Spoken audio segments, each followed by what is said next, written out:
girls be like, oh my god, I can't believe he didn't cry at the end of the Titanic. Do men even have feelings? If there's one thing that the anime or manga Records of Ragnarok did, is that it proved that yes, men have feelings. In fact, I'll even take it a step further. If you didn't get emotional watching Adam versus Zeus, then honestly, you should probably reevaluate your life decisions. Really get a good look at yourself, see who hurt you in your past, and try to work out that trauma. Like, I'm not saying I'll think less of you as a person, I'll just pity you a lot more. I'm making this video right now because it was requested heavily after my video on Jack the Ripper, or as people like to remind me in the comments, bro, but you didn't read the spinoff. Bro, I watched the goddamn show, okay? Talk about what I saw in the show. And everyone liked that video of mine, so I'm making another one. I'm making one on Adam, a character that actually I think is even superior to Jack. I got a lot of requests to make this video. Overpowered done right on Adam from Records of Ragnarok. So subscribe, like, let me know future stuff you want me to make, and let me know if you want me to make other Records of Ragnarok videos because I actually really love the series. So to get into the meat and potatoes, Records of Ragnarok is the ultimate tournament arc anime where the gods decided humanity is cringe and I will wipe them out. The Valkyries are like, bro, we are defenders of humanity and we are gonna pronounce Ragnarok, which is just an ultimate tournament arc. You take the strongest of the gods versus the strongest of humanity. They duke it out. Whoever wins the tournament wins.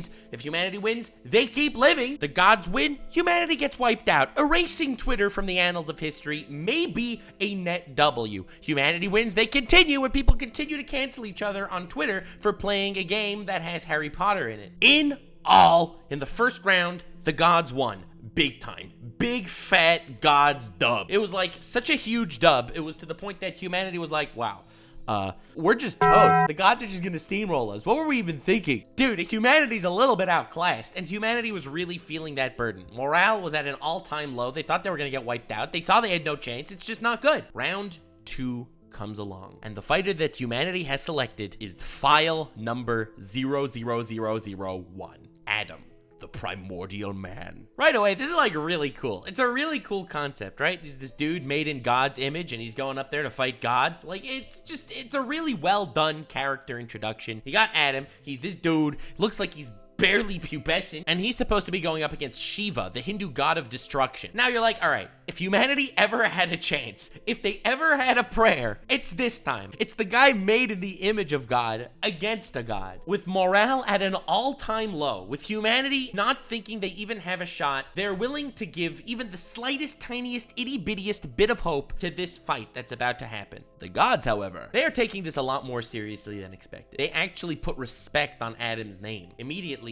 Zeus shows up and he says to Shiva, you are not fighting Adam. It's my turn now. And Shiva's like, no, bro, but I'm gonna do it. It's up to me. I was waiting to fight. No, it's my turn now.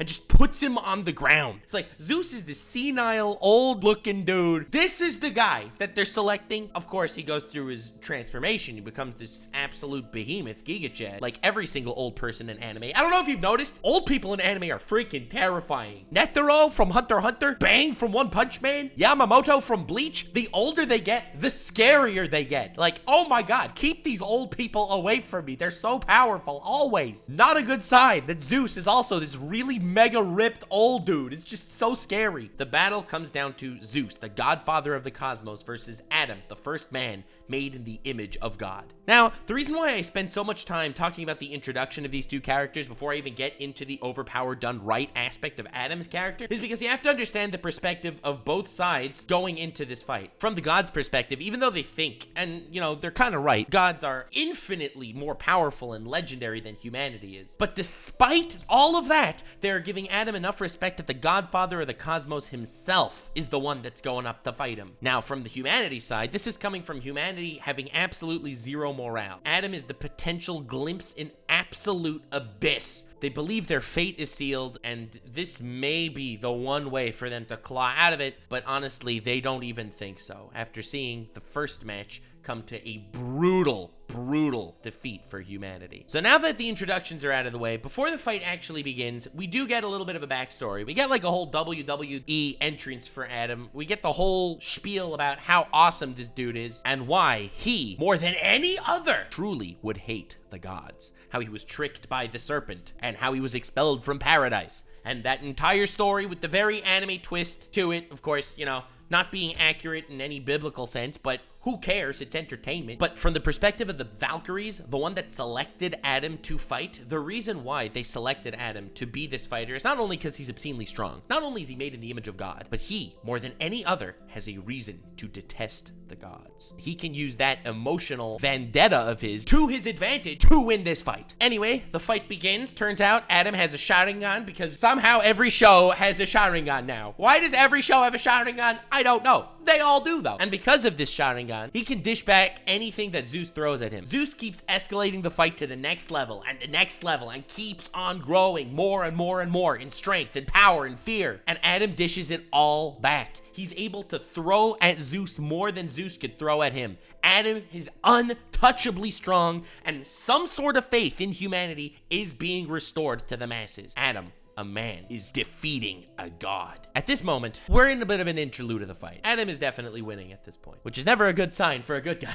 You never want a good guy to start by winning a fight, all right? If you start by winning a fight, well then, you know, some drama is on the horizon. And Zeus says to Adam, why do you truly hate us so much? I understand your backstory. I understand why you could have reason to detest us divine beings, but why? Why is that giving you so much strength to fight now? How is that making your fists so much stronger? Adam says, potentially one of the hardest hitting lines in anime or manga history. A line so powerful it will forever be remembered as one of the greatest moments of any fight scene in any story ever. Is there any man alive who needs a reason?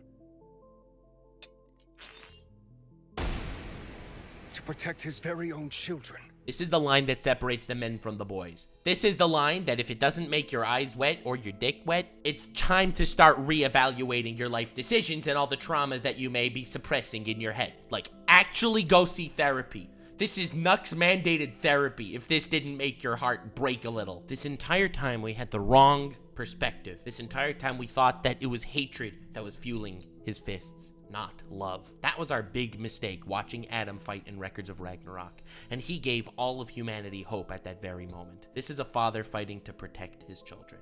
And now, I needed to tell you all of that with the spins I put on it and the way that I am analyzing this fight, because all of this needs to be in your head when I tell you that he's an overpowered character done right. It is incredibly difficult to write an overpowered character. It's really hard to write an overpowered villain because more often than not, the way they get defeated is almost insulting to the villain. And it's honestly even more difficult to write an overpowered hero, because if you have an overpowered hero, his struggles are meaningless. And when you have an overpowered hero that's good for the sake of being good, bro, I just want to help people, bro, so I'm willing to put my life on the line every single day and save the world every day. I find that character to be such a shallow character. I hate characters that are just good for the sake of good. They're just out there to help people because helping people is good and they are good. Adam literally throws all that on its head. This man is literally fighting for his children's lives. Yes, he's putting his life on the line for the sake of humanity. But when he's really put to the test, what's more powerful? His love for his children or his hatreds for his enemies? And love comes first. That is ultimately the defining test for what makes a good guy that's good more than just for the sake of being good.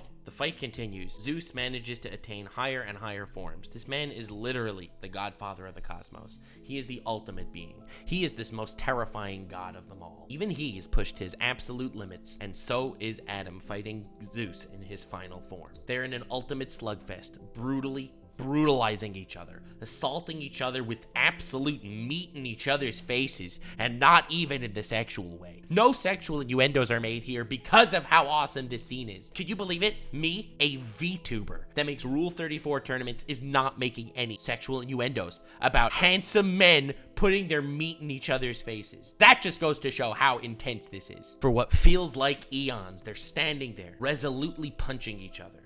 Their lives and souls on the line, the existence of their race standing in the balance. Eventually, Zeus falls down.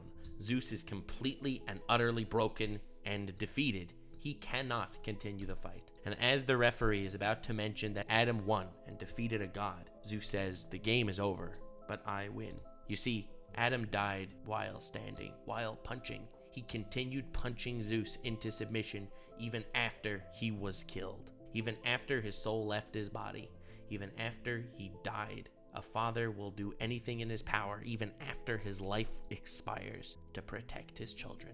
Adam did not win this fight. The ultimate tragic twist, the ultimate hero, the ultimate pillar of good, justice, and love, was defeated by Zeus, the strongest god. In his defeat, however, he did manage to inspire humanity to continue. Humanity all saw the lengths that their father would go for the sake of this battle, for the sake of them, and they will continue fighting their absolute best going forward. Morale was restored to humanity through this fight. The strongest of the gods was this close to defeat. Defeating a god is possible. Humanity can survive. Adam kind of did what he was supposed to do. Adam inspired everyone. Going back to how he's the ultimate and perfect overpowered character, it's not his power that saved humanity. When you write an overpowered character, especially a hero, some of the most notably annoying parts to it is that he saves everyone with that power. Yes, he does the talk no jutsu aspect. Yes, he's also inspiring, but ultimately it's his power that wins. Naruto versus Pain is a great fight. Naruto is good. He's out here to save the village, even though the village despised him and harassed him, and it's such an amazing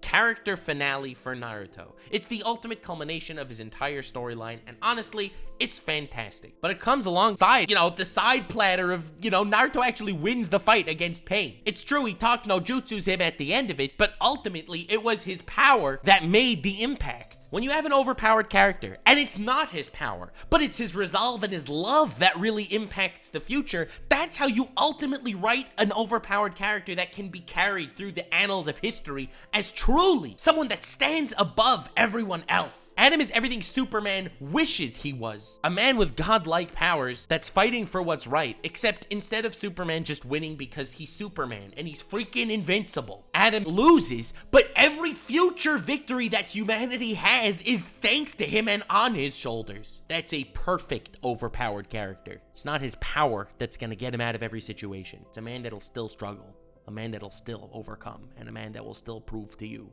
what it means to be a father. Ultimately, a father's job is setting his child up for life. I don't mean financially necessarily. I mean setting him up to be able to take care of himself, making sure that his child becomes a decent person, a person that can take care of himself, and that is the job that Adam accomplishes. A father is not supposed to fight the battles of his children. He's not supposed to be there for his children whenever they need so he could clean up their mess. A father's job is to give his child the tools that a child will need to accomplish his goals, to succeed in the way they want. As the primordial father of man, as the first man, the man made in the image of God, he succeeded in the way a father needs to succeed. He's the ultimate anime dad too, the only one that didn't go for milk and never come back. This dude accomplished his role as the father of humanity by giving humanity the tools, the morality, the drive, and the ability to start winning fights for themselves. What reason does any father need to put his life on the line to protect his own